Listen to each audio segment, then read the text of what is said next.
Now, here's your idiot car guys. Well, Jeff here with the Idiot Car Guys. Welcome back. In the last video, in the introduction of the 300 SL, I said I was going to do a video with my Cadillac Alante, and voila, here they are. So, folks out there, do we go for Pininfarina or do we go for Bruno Sacco? Now, history. Bruno Sacco actually did work for Pininfarina back in probably the 70s and 80s, if I recall my history. And so the design elements between these two cars are probably very similar. However, we're going to dive into that and kind of stare and compare the two a little bit. Now, let me recall and kind of refresh everybody's memory. 1987 Cadillac Alante. This is production number 1457. This is in the first model year. This was made from 87 to 92, I think. The last model year had the North Star engine, was a little bit more performance. This one had the 4.2 liter V8. 1991 Mercedes-Benz 300 SL. In 91, there were only two offerings, and it was the 3-liter 6-cylinder and then the 5-liter V8. So if you look, of course, I happen to have red ones, but we're going to do a little bit of a stare and compare. So being how the Alante is a little bit older, I'm going to guess that the design of this was probably well, if you recall, Pininfarina was empowered by General Motors to design a car to keep up with the R107 Mercedes convertible, which is the model just prior to this. And everybody knows that one as the Bobby Ewing Mercedes-Benz. Then, if you all followed the old television show Dallas, Cadillac empowered J.R. Ewing with the Cadillac Alante. Put him in that car to kind of promote the car. Well, that didn't work so well because J.R. was always, kind of the, let's see here, the W126 in the later years. He was the big sedan kind of guy. So, but regardless of that, this was one of GM's flops. This one, of course, Mercedes, they typically don't have a flop, at least back in the 70s, 80s, 60s, 70s, 80s, and 90s. And the cars, quite frankly, there's no comparison. And they were about the same amount of money, if I recall. I think this one was $57,000 brand new, and this one, I think, with the 3-liter, I think it was right around $59,000 in 1991. So, as we look, we're going to start with the Alante.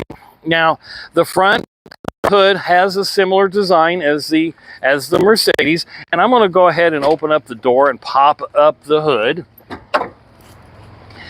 And you're going to see that the hood, or the grille, opens with the hood lid, the bonnet. And then the 1981 Mercedes, we're going to do the same thing.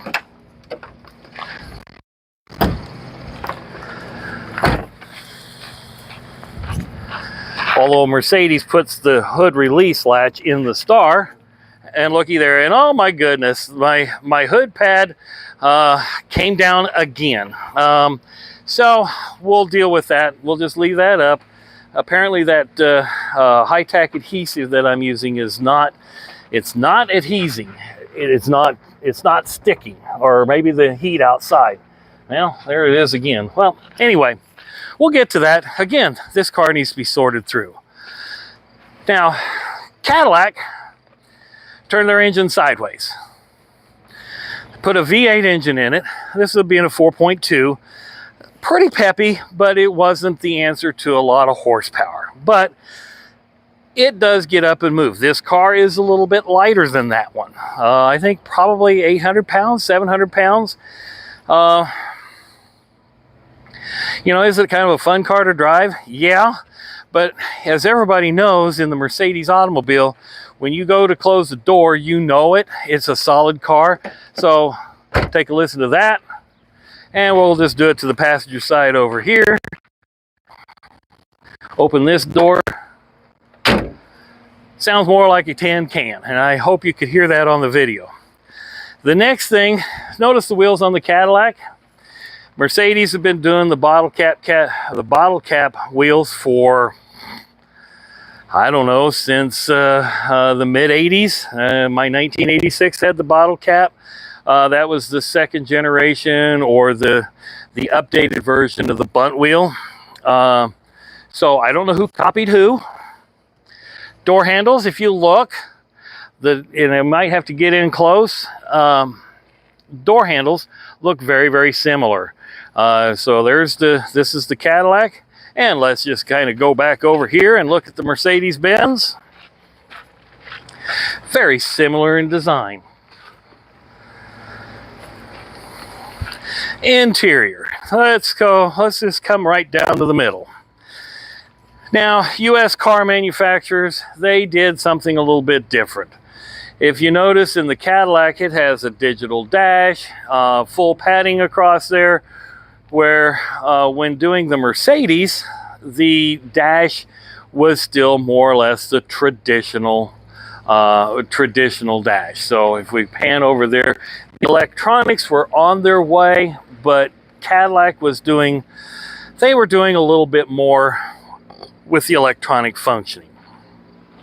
Next design element that is very, very similar, and we'll have to get to the back of the cars and look at them. You notice how the trunk, the quarter panel and the trunk, they fit downward. Okay, they have a very similar design. You notice how it's very, very similar. Who copied who on that? The next thing, the taillights, of course, the Mercedes, the traditional rear taillights. Cadillac did something a little unique. Of course, the taillight and the brake lights are actually in the emblem. Backup lights are over here. Okay, and the backup lights are over here. And then the license plate is tucked up underneath the trunk lip. And it just kind of has the similar flow with the same bumper. So the other thing, if you notice, Cadillac put a power antenna on the right rear quarter panel. Mercedes traditionally has done the power antenna on the left rear quarter panel. Now, in the Mercedes, the third brake light, now let me go back a little bit. On the R107 in the later years, in the late 80s, they had to put one on the trunk because the car was already designed, the body parts were already built. But this one, when it was designed with the third brake light for the US markets tucked nice and neat into the trunk. However, the Cadillac, this was a unique story, and you go online and find the information on this.